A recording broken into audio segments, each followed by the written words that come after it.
Hello दोस्तों, आज हम देखेंगे मोल्ड डिजाइन रिव्यू के बारे में। ठीक है, कोई भी मोल्ड डिजाइन है उसको हम रिव्यू करना पड़ता है बिफोर मैन्युफैक्चरिंग। ठीक है, क्योंकि डिजाइनिंग में हम as per company standard elements use किया है कि नहीं, और मेंटेनेंस का बारे में देखना पड़ता है, मोल्ड मेंटेनेंस का। और मोल्ड मेंटेनेंस के बारे में ये देखना पड़ता है मोल्ड इजी होना चाहिए मेंटेनेंस करने के। ठीक है, चलिए हम स्टार्ट करेंगे रिव्यू कैसे करते हैं। ठीक है,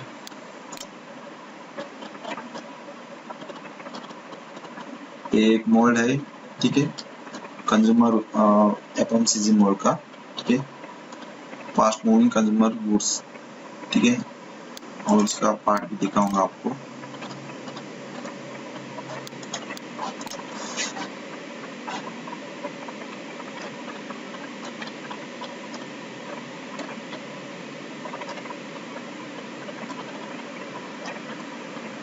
ओके, ये है एक पार्ट, एक और है इसका। ठीक है,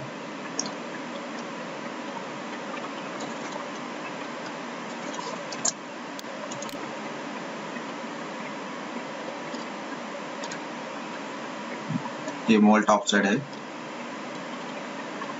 ये इंसुलेशन शीट है, ये जरूरी है मोल्ड के लिए, स्पेशली हॉट रनर मोल्ड के लिए, ताकि हीट ट्रांसफर नहीं होना चाहिए मोल्डिंग मशीन में। ठीक है, मोल्ड हीट होने के बाद इसको बोलते हैं आईएलएम शीट, और इसका मटेरियल रहता है इपॉक्सी। ठीक है, और ये लोकेटिंग रिंग है। ये लोकेटिंग रिंग भी स्टैंडर्ड होता है एज पर कंपनी स्टैंडर्ड। मतलब आपका मोल्डिंग मशीन का लोकेटिंग रिंग गाइडिंग होल रहता है उसका। कोई मशीन का 150, 120, 100 ऐसा रहता है। ठीक है, ये कितना है, रेडियस 49.950 मीन्स 100 mm डायमीटर है। ठीक है, ये इसका कंपनी का स्टैंडर्ड है,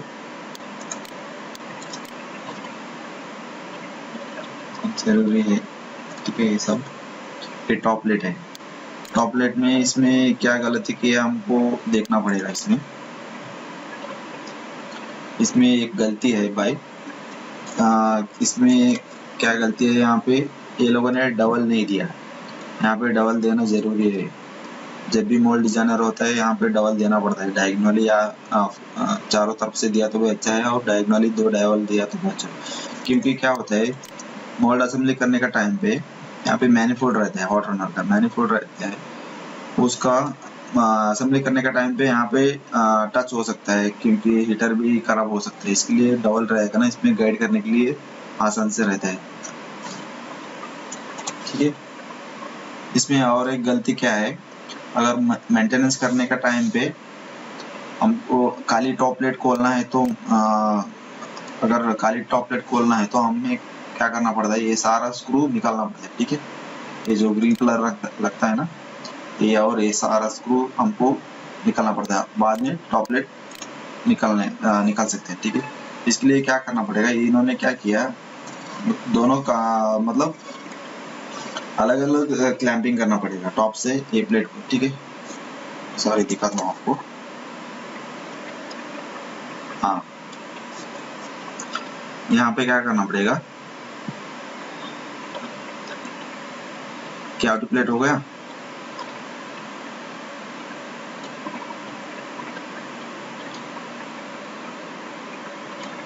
हाँ, टॉप प्लेट के लिए यहाँ पे 3 बोल्ट दिया तो काफी है, और ये देने का जरूरत भी नहीं था। ये बोल्ट, ये ग्रीन कलर का बोल्ट, ये 3 काफी है। ये 3 और ये 3 और ये इतना काफी था, ये एक्स्ट्रा दिया है क्योंकि टाइम वेस्ट होता है इसमें मोल्ड मेंटेनेंस का टाइम पे। ठीक है, ये एक गलती किया है इन्होंने।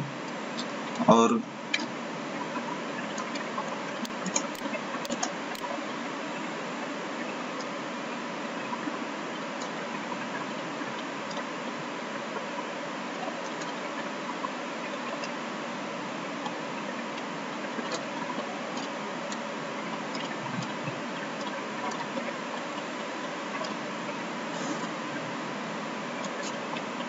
दोस्तों, हमेशा मोल्ड लिफ्टिंग होल हमेशा 2 होना चाहिए, यहाँ पे ये लोकेशन पे और ये लोकेशन पे, ये लोकेशन पे, ये लोकेशन। ठीक है, क्योंकि ये छोटा मोल्ड है चलता है, लेकिन बड़े बड़े मोल्ड में ऐसा एक लिफ्टिंग होल नहीं चलेगा। ठीक है, बैलेंसिंग भी नहीं होता है मोल्ड लिफ्टिंग का टाइम पे।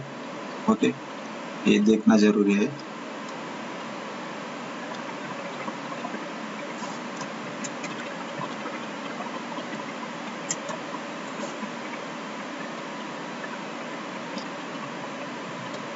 और दोस्तों यहाँ पे मोल्ड का टूल मेकर कौन है और कस्टमर कौन है, पार्ट नेम, और कितना कैविटी का मोल्ड है, कूलिंग सर्किट डायग्राम, ये सब होना चाहिए यहाँ पे। और इधर वाटरनर का वायर कनेक्शन का वो डायग्राम होना चाहिए, नेम प्लेट और कौन सा ब्रांड का वाटरनर यूज किया है इसमें, ठीक है। वाटरनर सिस्टम को पूरा ये डिटेल होना चाहिए यहाँ पे नहीं इंग्लिश में, ठीक है।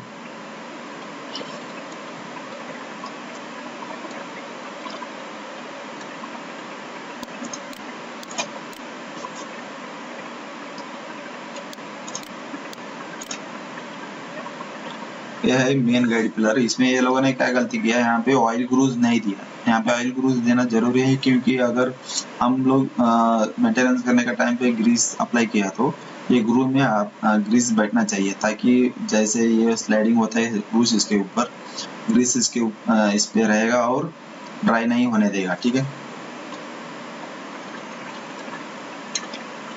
अगर और एक चीज आता है, ये ब्रॉन्ज और ग्राफाइट का एक बुश आता है, अगर वो रहेगा तो ऑयल ग्रू देना जरूरत नहीं है, ठीक है। लेकिन आप स्टील का यूज कर रहे हैं तो ऑयल ग्रू देना जरूरी है।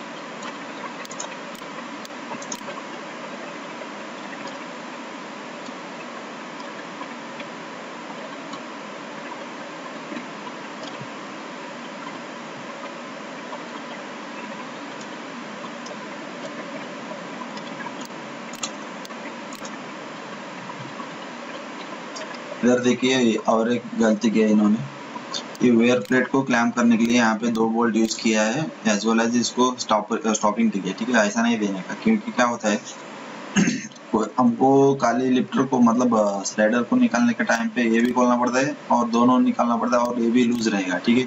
इसको भी निकालना पड़ता है, इसके लिए डबल काम होता है यहाँ पे। इसको क्या करना चाहिए था, क्लैंपिंग ले अलग देना चाहिए था। यहाँ पे हमेशा स्क्रू वेयर प्लेट के लिए हमेशा अलग होना चाहिए, क्योंकि ये डबल वर्क कर रहा है, मतलब इसका स्टॉपिंग होता है और इसका क्लैंपिंग कर रहा है। रनिंग पे क्या होता है, ये लूज हो जाता है, और इसके लूज होने के कारण और वेयर प्लेट भी लूज होगा, बाद में हमारा स्लाइडर डैमेज भी हो सकता है रनिंग पे, ओके।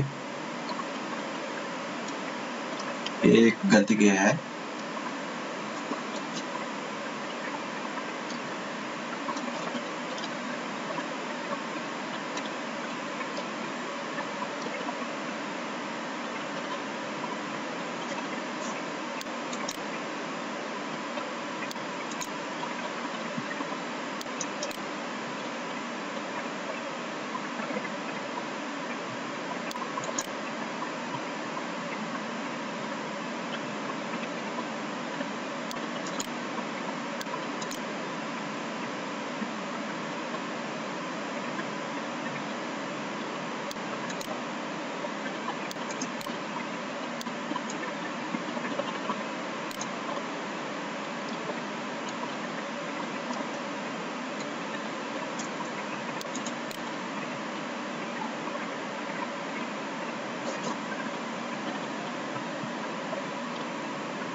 दोस्तों यहाँ पे देखिए, यहाँ पे और एक मिस्टेक किया है इन्होंने।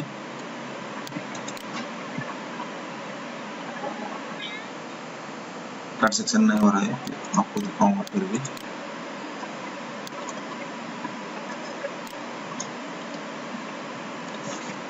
ये सिंपल मिस्टेक है, लेकिन मेंटेनेंस के टाइम पे क्या होता है, ये भारी पड़ता है, ठीक है। अगर हमारा कैंप इन रनिंग पे ये टूट गया, ठीक है, टूल रूम में उतार के ये लोग क्या करना पड़ेगा, मतलब ये पूरा असेंबली खोलना पड़ता है ये कैंप इन निकालने के लिए। ये प्लेट खोलना पड़ता है, मैनिफोल्ड प्लेट खोलना पड़ता है, ठीक है।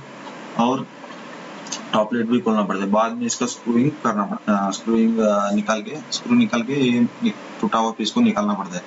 ये मतलब लंबा टाइम जाएगा इसमें, ये सही तरीका नहीं है।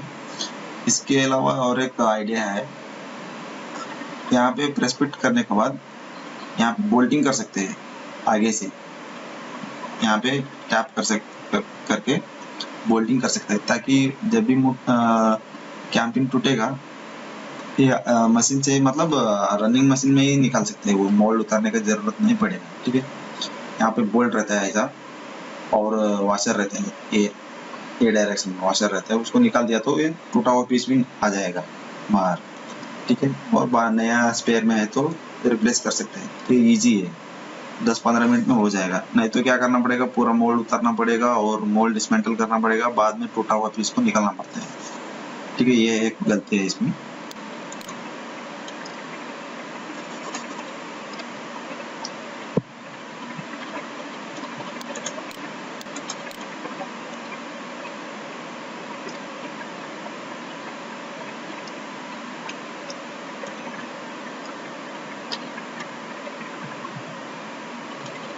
और दोस्तों यहाँ पे लेग नहीं दिया इन्होंने, लेग देना जरूरी है। ठीक है, ताकि फ्लोर पे रखता है तो अगर कुछ मटेरियल रहेगा तो डस्ट रहेगा तो अंदर जाएगा, इसलिए लेग रहेगा ना, ये मतलब फ्लोर से थोड़ा हाइट रहेगा, कुछ इशू नहीं आएगा इसमें। एक्चुअली लेग होना चाहिए मोल्ड के लिए।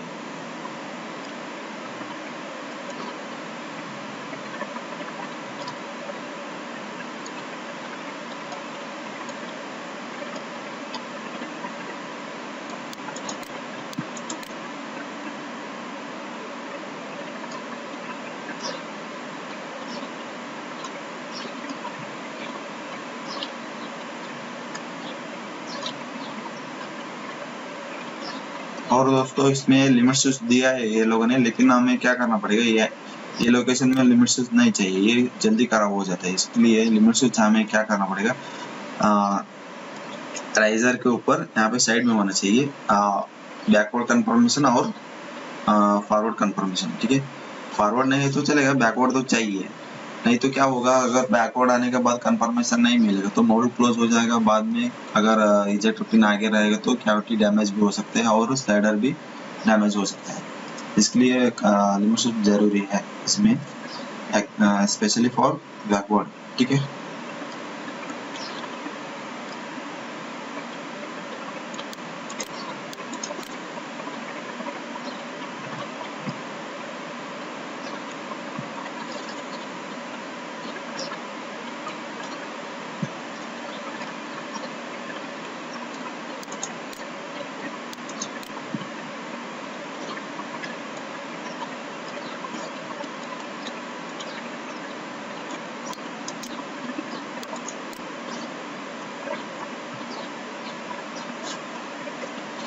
ये है कैविटी। ओके, इसमें और एक चीज जरूरी है, कैविटी मटेरियल कौन सा यूज किया है यहाँ पे एंग्रेविंग करना चाहिए, क्योंकि ताकि अगर टूल मेकर में मेंशन नहीं किया है तो मेंटेनेंस के टाइम पे अगर मान लो हमको कुछ इसमें एडिशनल काम करवाना है तो मटेरियल मेन पता होना चाहिए, इसमें कौन सा मटेरियल यूज किया है, S13 यूज किया है या स्टावेक्स P20 कौन सा मटेरियल यूज किया है, वो पता चलेगा। अगर एंग्रेविंग करेगा तो पता चलता है, अगर नहीं तो नहीं है, क्योंकि ये मुश्किल होता है मटेरियल कौन सा है वो पता करने के लिए।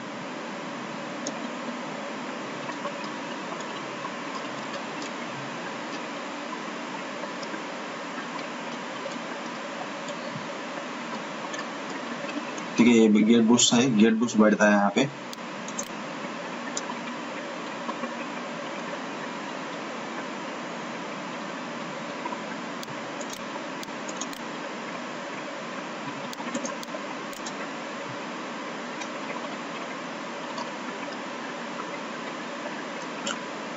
और ये लोगों ने और एक गलती की है यहाँ पे, गेट बूस्ट में यहाँ पे टैपिंग करना चाहिए M5 या M6 का। ठीक है, क्योंकि अगर हम मान लो हमको ये गेट बूस्ट निकालना पड़ता है मेंटेनेंस में, कुछ डैमेज हो गया तो कुछ मान लो कुछ हो गया, ठीक है,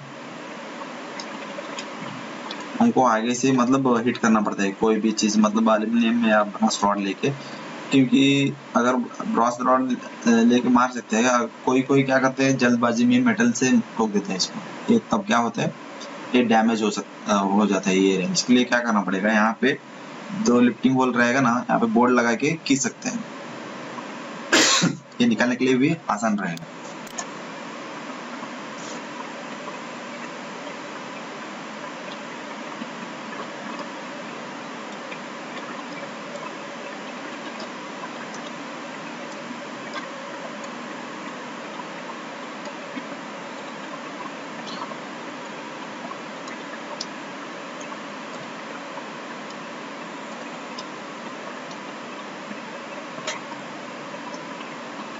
ठीक है, ये तो पता है,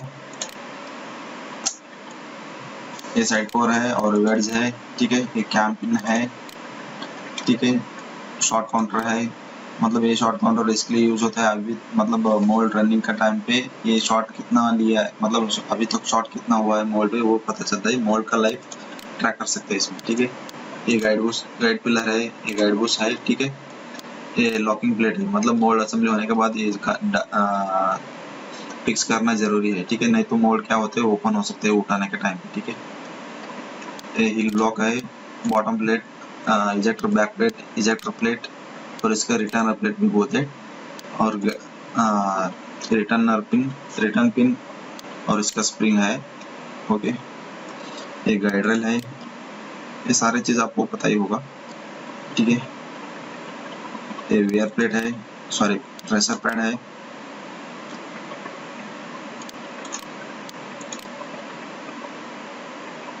ये है वेयर प्लेट। ठीक है,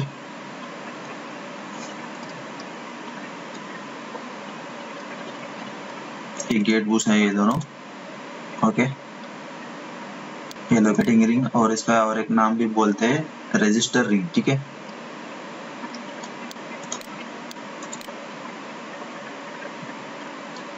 ये आपको पता ही होगा, मोल्ड स्ट्रेट ब्लॉक्स। ठीक है, मोल्ड अलाइन करने के लिए।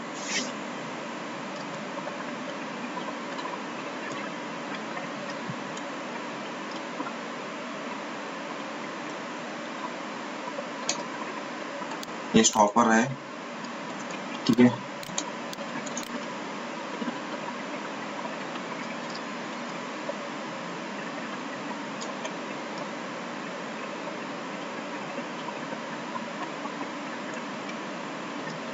ये स्टॉपर कम ये काम करता है, मतलब सपोर्ट ब्लॉक। ठीक है, इजेक्टर पिंस है,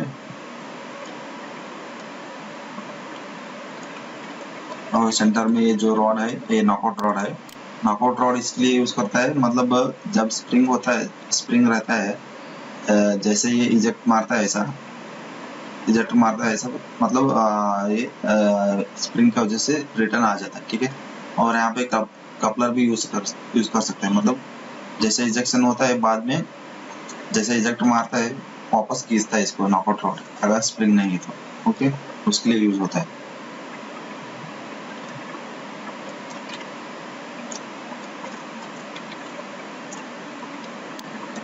और दोस्तों कुछ मैंने इसमें मिस कर दिया तो आप कमेंट कीजिए। ठीक है, और लाइक एंड सब्सक्राइब कीजिए। Thank you for watching.